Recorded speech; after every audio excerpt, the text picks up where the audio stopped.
Hello friends, welcome back, good evening, नमस्कार, सत श्री अकाल, राधे राधे, जय श्री कृष्णा। दोस्तों यार फिर से आप सभी का अपने यूट्यूब चैनल पैसर पॉइंट में तहे दिल से हार्दिक स्वागत है। दोस्तों जैसा कि आपको बैकग्राउंड से पता चलेगा, आज की इस क्लास में डिस्कशन करेंगे जेएमआरसी जयपुर मेट्रो रेल कॉर्पोरेशन की तरफ से हाल ही में जो मेंटेनर पोस्ट के ऊपर जो एग्जाम कंप्लीट हुए उसकी जो आंसर की है उसके बारे में इस क्लास के अंदर डिस्कशन करें। सो सभी क्लास के अंत तक बने रहें और जितने भी साथी नए जुड़े हैं प्लीज़ चैनल को लाइक शेयर और सब्सक्राइब करना ना भूलें। साथ ही बेल आइकन प्रेस करें ताकि लेटेस्ट वीडियो का नोटिफिकेशन आप सभी को मिल सके। और दोस्तों यदि आप पीडीएफ फाइल प्राप्त करना चाहते हो तो पीडीएफ के लिए आपको वीडियो के नीचे डिस्क्रिप्शन बॉक्स में वहाँ से आप लिंक के माध्यम से प्राप्त कर सकते हो। यदि आपकी पीडीएफ यहाँ से प्राप्त नहीं हो पाती है तो जो टेलीग्राम चैनल है वहाँ से आपको जो पीडीएफ फाइल है वहाँ से आप डाउनलोड कर सकते हो, वहाँ से आपको उपलब्ध कर दी जाएगी। टेलीग्राम चैनल का जो लिंक है वो भी आपको वीडियो के नीचे डिस्क्रिप्शन बॉक्स में मिलेगा, वहाँ से आप प्राप्त कर सकते हो। दोस्तों मैं बात करूँ 11 जून को, तो 11 जून को जो एग्जाम है वो 2 शिफ्ट के अंदर कंप्लीट हुई थी, फर्स्ट शिफ्ट व सेकंड शिफ्ट। तो इस आज की क्लास में बात करेंगे सेकंड शिफ्ट यानी जो द्वितीय पारी थी उसकी जो आंसर की उसके बारे में विद सॉल्यूशन के साथ इस क्लास में हम डिस्कशन करेंगे। दोस्तों आज की क्लास स्टार्ट करने से पहले हम बात करते हैं एग्जाम के अंदर टोटल कितने क्वेश्चन पूछे गए थे और किस टॉपिक से यानी किस सब्जेक्ट से सर्वाधिक क्वेश्चन इसमें पूछे गए हैं। तो सबसे पहले हम बात करें तो इलेक्ट्रिशियन थ्योरी से जो क्वेश्चन पूछे गए थे यानी जो इलेक्ट्रिशियन थ्योरी है उससे क्वेश्चन पूछे गए थे इसमें 55 क्वेश्चन, यानी सर्वाधिक पार्ट किसका रहा इसमें थ्योरी का, इलेक्ट्रिशियन ट्रेड का। और इसके बाद जीके के पर बात करें मैथ व जीएस जनरल साइंस, तो जीके क्वेश्चन थे इसमें 10, मैथ के क्वेश्चन थे 10 और जनरल साइंस के कितने थे 10 क्वेश्चन। अब इनके अलावा बात करें इंग्लिश, हिंदी व कंप्यूटर, इंग्लिश के क्वेश्चन थे इसमें 5 और हिंदी के क्वेश्चन भी थे 5 और कंप्यूटर के क्वेश्चन कितने थे 5 क्वेश्चन। सर्वाधिक क्वेश्चन कितने यानी टोटल क्वेश्चन कितने थे इसमें 100 क्वेश्चन और सर्वाधिक क्वेश्चन किसके थे 55 क्वेश्चन इलेक्ट्रिशियन थ्योरी के। और इसके साथ में बात करूँ टाइम, तो टाइम था 120 मिनट यानी कि 2 घंटे। और नेगेटिव मार्किंग की मैं बात करूँ तो 1/4 यानी कि 25% कहते हैं इसमें नेगेटिव मार्किंग। तो अब स्टार्ट करते हैं आज की क्लास और बात करते हैं फर्स्ट क्वेश्चन की। दोस्तों अब बात करते हैं फर्स्ट क्वेश्चन की और फर्स्ट क्वेश्चन कुछ इस तरह से है, निम्नलिखित में से लैंप का प्रतीक चिन्ह है, यानी कि आपको यहाँ जो ऑप्शन दिए हैं आपके सामने 4, इनमें से आपको ये देख करके बताना है कि जो लैंप का सिंबल कौन सा होगा। तो ए ऑप्शन की बात करें तो ये हो जाएगा स्विच का, वन वे स्विच। यहाँ बी ऑप्शन की बात करें तो ये हो जाएगा लैंप का स्विच। सी ऑप्शन की बात करें तो ये हो जाएगा फ्यूज़ का और ये हो जाएगा कैपेसिटर का। तो राइट आंसर क्या हो जाएगा आपका बी ऑप्शन, क्या हो जाएगा राइट आंसर, यानी कि लैंप का जो सिंबल है वो आपका ये राइट आंसर हो जाएगा। और मैं बात करूँ सिंबल की तो 11 जून को जो सेकंड पारी की जो एग्ज़ाम थी उसके अंदर सिंबल से काफ़ी क्वेश्चन पूछे गए थे। अगला प्रश्न है अपना बैटरी का सिंबल निम्न में से क्या होगा। देखो यहाँ आपको बैटरी का सिंबल बताना है। ए ऑप्शन की बात करें तो ये क्या हो जाएगा एमीटर, वोल्टमीटर और ये हो जाएगा सेल। अब देखो सेल की मैं बात करूँ तो सेलों के समूह क्या कहते हैं बैटरी। एक से अधिक सेल को आप श्रेणी में जोड़ रहे हो तो कौन क्या हो जाएगा सेलों का समूह बैटरी। तो यहाँ राइट आंसर की बात करें तो क्या हो जाएगा आपका डी ऑप्शन, क्या हो जाएगा राइट आंसर। अगला प्रश्न अपना दिया गया प्रतीक चिन्ह किसका है, यानी क्वेश्चन में ये इस तरह का सिंबल दिया होता और उसका नाम पूछा गया क्या होता है। तो ये किसका सिंबल हो जाएगा परिवर्ती प्रतिरोध का, यानी कि वेरिएबल रेजिस्टेंस, क्या हो जाएगा वेरिएबल रेजिस्टेंस या परिवर्ती प्रतिरोध। या फिर मैं बात करूं सामान्य इस तरह से आपके सामने तो क्या हो जाएगा केवल और केवल रेजिस्टेंस यानी कि प्रतिरोध।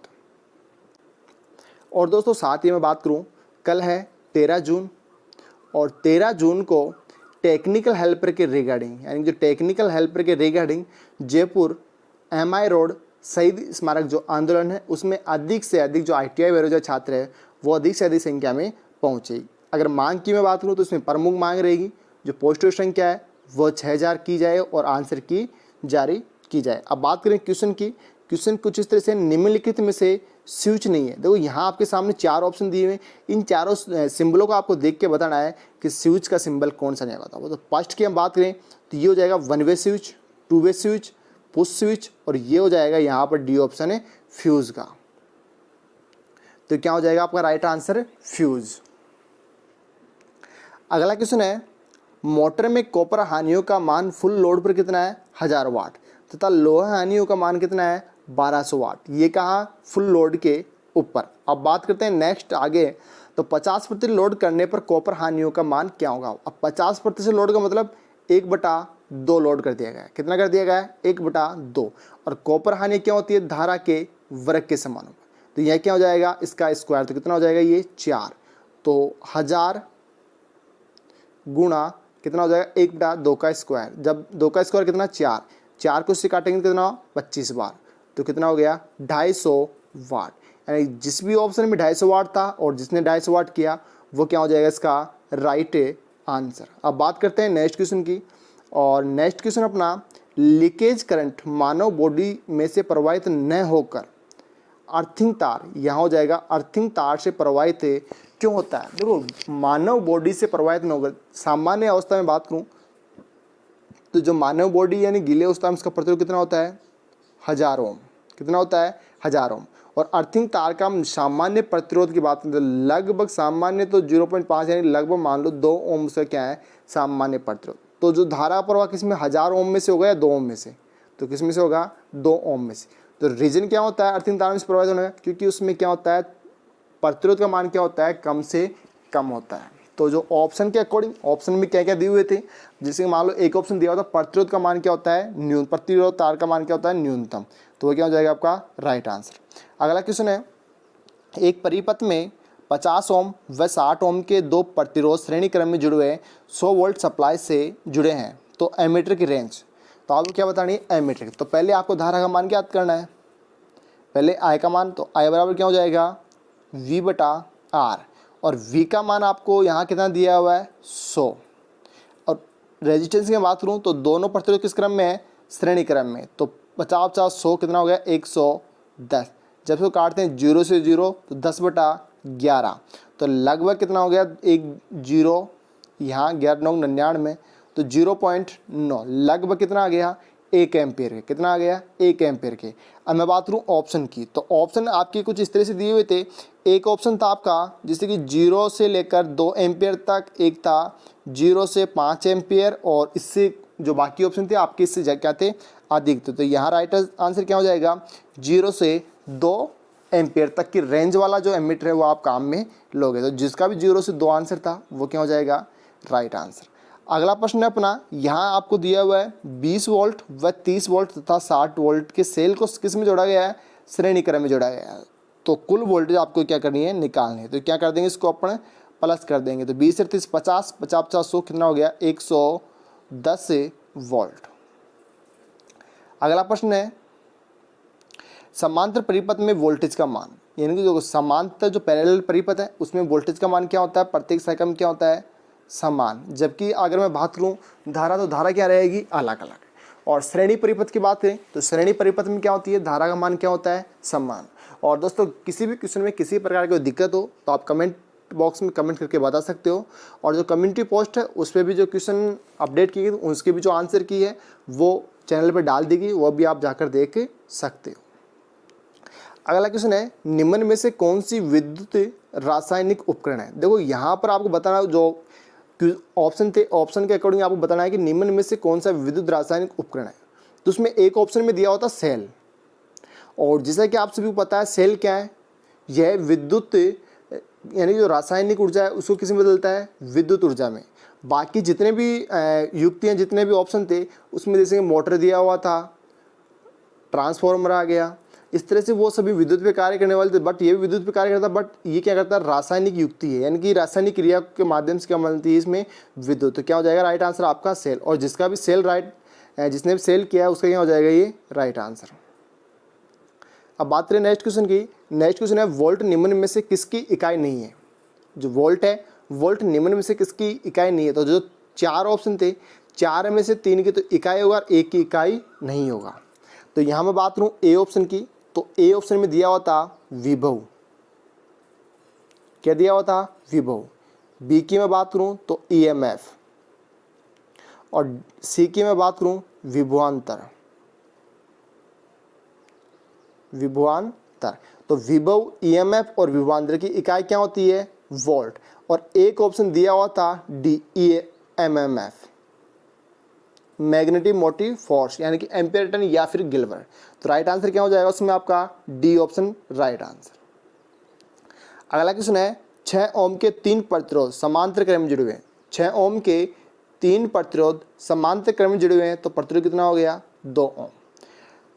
आगे पर देखते हैं क्वेश्चन को, वह इनके श्रेणी क्रम में, इसके श्रेणी क्रम में 3 ओम का रेजिस्टेंस जुड़ा हुआ तो कितना हो गया 5 ओम।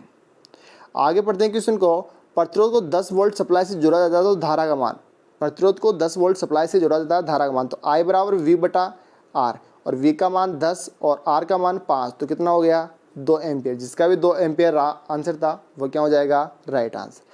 दोस्तों अब बात करते हैं नेक्स्ट क्वेश्चन की, और नेक्स्ट क्वेश्चन को जिस तरह से है, एक सेल की नो लोड वोल्टेज, यहाँ आपको 9 वोल्ट वोल्टेज का मान दिया 2.2 तथा लोड वोल्टेज का मान है यहाँ पर 1 वोल्टेज 1.8 वोल्टेज और लोड जोड़ने पर उसमें धारा का मान कितना होता है 4 एम्पियर प्रवाहित होता है। तो सेल का आपको आंतरिक प्रतिरोध क्या करना है ज्ञात करना है। यहाँ आपको इंटरनल रेजिस्टेंस जो सेल होता है, जिसे मैं बात करूँ लेड एसिड सेल, उसका आपको जैसे कि इंटरनल रेजिस्टेंस आपको ज्ञात करना है। तो सबसे पहले हम बात करें आंतरिक प्रतिरोध निकालने के फॉर्मूले की, तो R बराबर क्या हो जाएगा E माइनस वी बटा I, ठीक है। तो यहाँ पर E का मान कितना दिया हुआ है 2.2 माइनस 1.8 बटा 4 एम्पेयर, सॉरी यहाँ पर 4 एम्पेयर नहीं होगा, यहाँ होगा 0.4 एम्पेयर। इसको ध्यान से देखना, यहाँ कितना होगा 0.4 एम्पेयर। तो इससे जब बाकी करते हैं 2.2 में से 1.8 करते तो बचता कितना अपना 0.4 और तो यहाँ बटा कितना हो जाएगा 0.4 तो कितना आ गया 1। तो यहाँ राइट आंसर कितना आ जाएगा 1 ओम।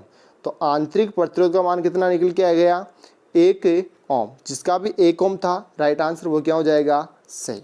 अगला क्वेश्चन है, 2 लेक्लांचित सेल श्रेणी क्रम जुड़े, लेक्लांचित सेल किस में जुड़े हैं श्रेणी क्रम में।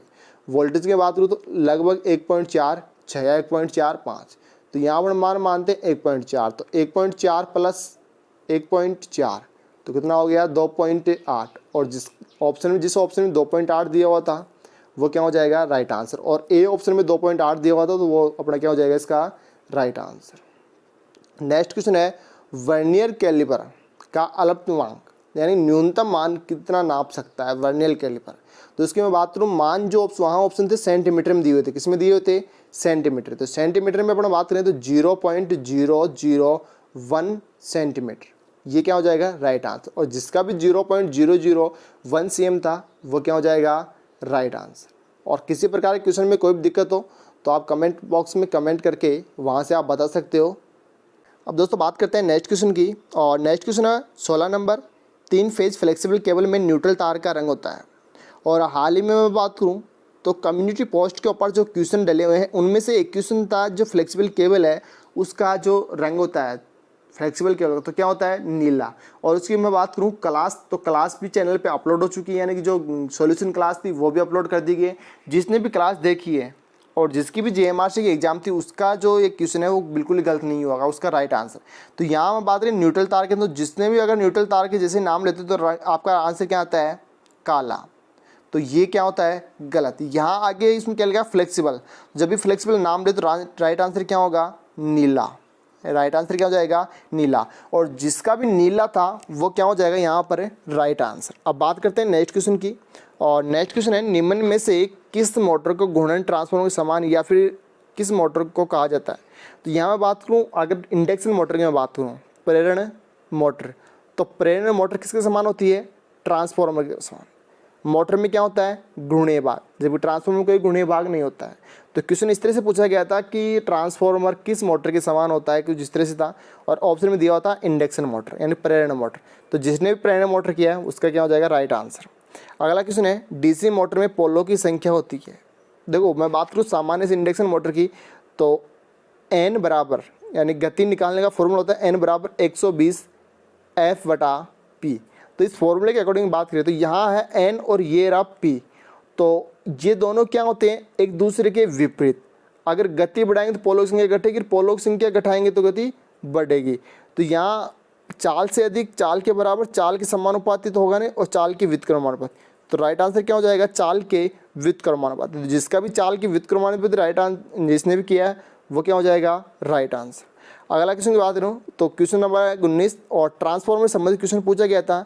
यहाँ ट्रांसफॉर्मर रेशियो का मान दिया, तो K का मान क्या है अधिक है, किससे, इकाई से, के का मान क्या है, इकाई से अधिक। तो अपन बात करें स्टेप अप और स्टेप डाउन, स्टेप अप और स्टेप डाउन। पहले बात करते हैं स्टेप अप के बारे में।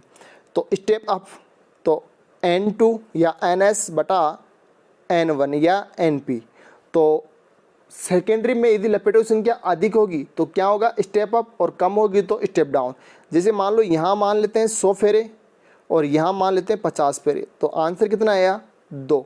तो के का मान 1 से अधिक है या कम, के का मान क्या है, 1 से अधिक। तो के का मान कितना आ गया, 1 से अधिक कितना आ गया, 2। तो 2 1 से बड़ा हो गया। तो ये इस फॉर्मूले के अकॉर्डिंग कौन सा हो जाएगा, ट्रांसफर की बात करें तो कौन सा हो जाएगा, स्टेप अप। जबकि यहाँ ट्रांसफर के बारे में नहीं, यहाँ संबंध पूछा गया था। अब जो प्राथमिक व द्वितीय कुंडली है इनके मध्य संबंध किस तरह से बनेगा। तो मैं बात करूँ N2 के अंदर घेरों की संख्या क्या है, अधिक, तो मुंह किस तरफ रहेगा, खुला, इस तरफ। और ये क्या हो जाएगा यहाँ पर N1। ये वाला संबंध जिस ऑप्शन में दिया हुआ था और जिसने किया है वो क्या हो जाएगा, इसका राइट आंसर।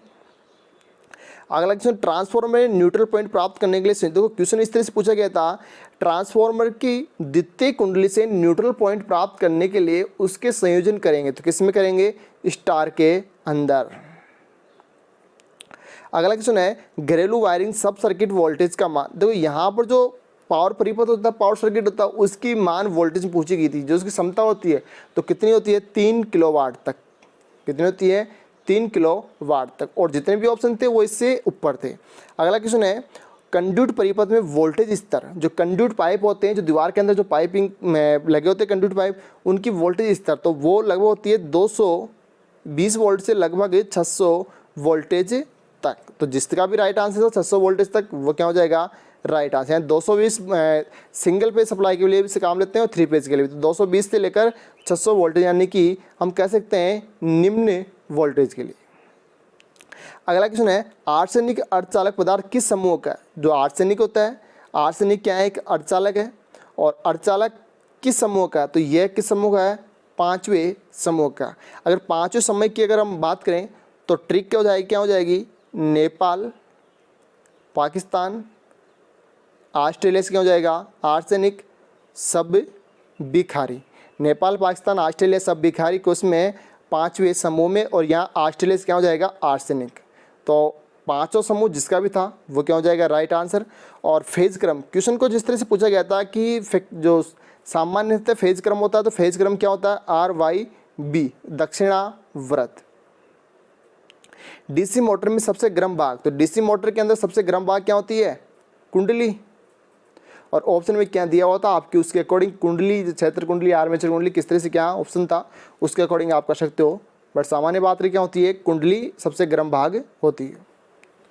निम्न में से ट्रांजिस्टर के सिरों के, देखो क्वेश्चन इस तरह से पूछा गया, ट्रांजिस्टर के जो सिरे हैं उनका आपको नाम बताना है। तो ट्रांजिस्टर की मैं बात करूँ तो इमीटर, बेस और कलेक्टर। ट्रांजिस्टर में 3 सिरे होते हैं, इमीटर, बेस और कलेक्टर। अगला क्वेश्चन है, निम्नलिखित में से न्यूट्रल अर्थिंग के लिए कौन सा ट्रांसफॉर्मर काम लेते हैं। जो न्यूट्रल अर्थिंग करते हैं उसके लिए कौन सा ट्रांसफॉर्मर काम, step up, step down, power transformer या फिर ग्राउंडिंग ट्रांसफॉर्मर। तो उसे एक दिया हुआ था ग्राउंडिंग ट्रांसफॉर्मर, जी ट्रांसफॉर्मर। तो ग्राउंडिंग ट्रांसफॉर्मर जिसका भी आंसर था वो क्या हो जाएगा, राइट आंसर। और अब बात करते हैं नेक्स्ट क्वेश्चन की। और नेक्स्ट क्वेश्चन शानदार क्वेश्चन था, भूत संपर्कन परिवार का हिस्सा नहीं है। ऑप्शन ए की बात करूँ IN, बी की बात करूँ TN, और C IT और D TN। और इस जो क्वेश्चन का आंसर है आपको कम्युनिटी पोस्ट के ऊपर मिल जाएगा। और जिसको कंफर्म पता है कि ये इसका आंसर होगा आप कमेंट करके बता सकता है। अगला क्वेश्चन है, स्टार संयोजन ट्रांसफॉर्मर। तो स्टार संयोजन ट्रांसफॉर्मर क्यों करते हैं, न्यूट्रल पॉइंट प्राप्त करने के लिए। और इससे स्टार से संबंधित 2 क्वेश्चन पूछे गए थे। एक क्वेश्चन पूछा गया था कि द्वितीय कुंडली से न्यूट्रल प्राप्त करना, तो कौन से कनेक्शन करेंगे, तो स्टार संयोजन। और एक क्वेश्चन पूछा गया कि कोई ट्रांसफॉर्मर है उसमें आपको स्टार संयोजन किया हुआ, तो क्यों किया जाता है, कि रीजन क्या है उसका, तो न्यूट्रल पॉइंट प्राप्त करने के लिए। एक क्वेश्चन था, संचरण लाइन, यानी जो ट्रांसमिशन लाइन होती है उसमें स्टील कोर, जो स्टील कोर होती है, जो जीआई तार क्यों प्रयोग नहीं किया जाता, तो उसकी क्या क्षमता बढ़ाने के लिए, या उसकी हम बात करें उसकी मजबूती बढ़ाने के लिए क्या काम लेते हैं, स्टील कोर प्रयोग में ली जाती है। अगला क्वेश्चन है, क्रॉस हेड स्क्रू को कसने के लिए, क्रॉस हेड स्क्रू जो होता है उसको कसने के लिए किस प्रकार का जो है आप स्क्रू ड्राइवर काम लोगे तो कौन सा लोगे आप, फ्लैट वाला स्क्रू ड्राइवर। अगला क्वेश्चन है, किसी मशीन की यहाँ हो जाएगा कोर, किसी मशीन की कोर लेमिनेटेड पटलित क्यों बनाई जाती है, तो पटलित क्यों की जाती है, भंवर धारा को कम करने के लिए। तो ऑप्शन दिया होता भंवर धारा, जिसमें भी राइट आंसर था वो क्या हो जाएगा आपका राइट आंसर। अगला क्वेश्चन है, वायरिंग करते समय जो कंड्यूट, यहाँ हो जाएगा कंड्यूट पाइप में तार खींचते समय किसका प्रयोग किया जाता है, तो टारपीडो का। अगला क्वेश्चन है, घरों में की जाने वाली वायरिंग की सुरक्षा के लिए निम्नलिखित में से सुरक्षा उपकरण प्रयोग में लेते हैं। तो घरेलू वायरिंग में क्या, एमसीबी। तो एक ऑप्शन था उसमें दिया होता एमसीबी, बाकी एमसीबी से ऊपर की रेंज के थे, तो एमसीबी क्या हो जाएगा आपका राइट आंसर।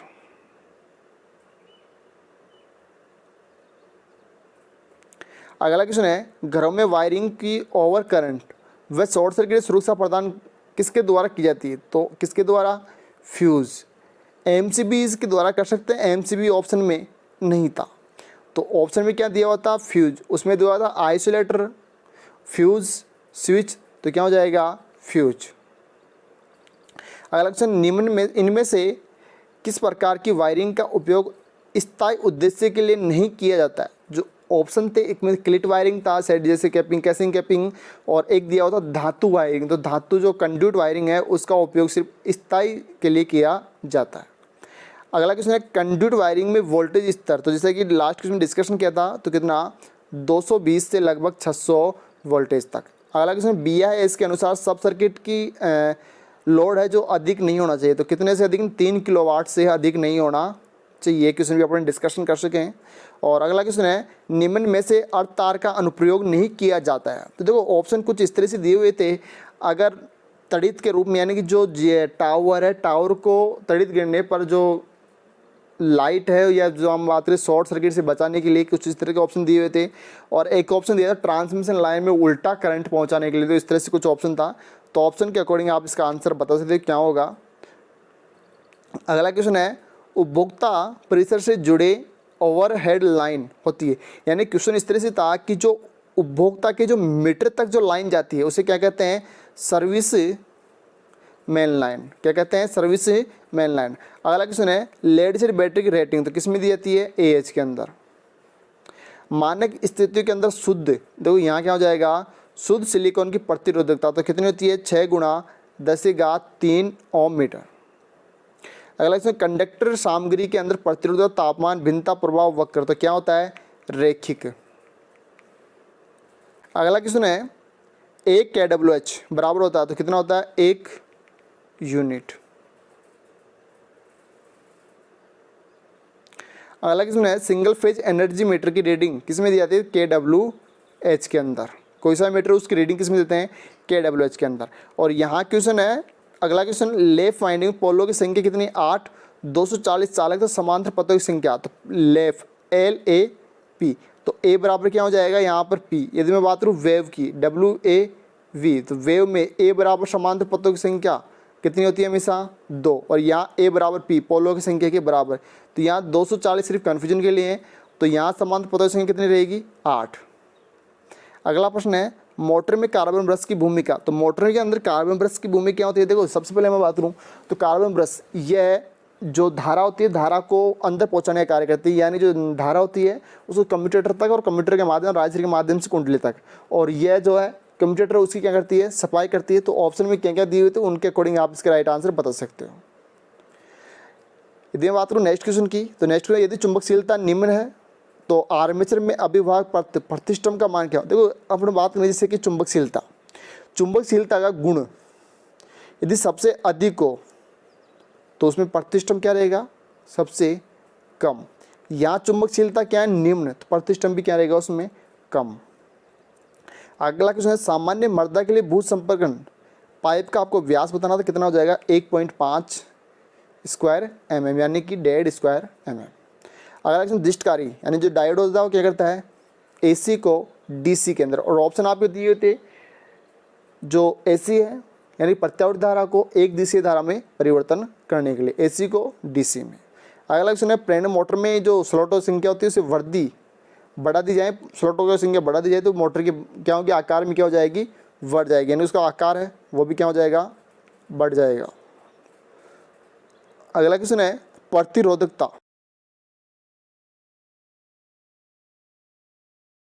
पथ क्या होगा, विद्युत